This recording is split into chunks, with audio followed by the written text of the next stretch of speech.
Mamuhay ayon sa kalagayang ibinigay ng Diyos.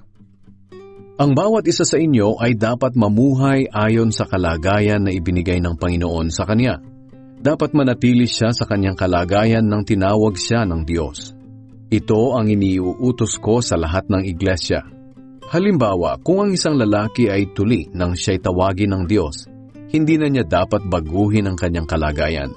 At kung hindi pa siya tuli nang siya'y tawagin, hindi na niya kailangang magpatuli pa, sapagkat hindi mahalaga kung tuli ang isang lalaki o hindi. Ang mahalaga ay ang pagsunod sa mga utos ng Diyos. Kaya mamuhay ang bawat isa ayon sa kanyang kalagayan nang tinawag siya ng Diyos. Ikaw ba'y isang alipin ng tawagin ng Diyos? Hindi na bale.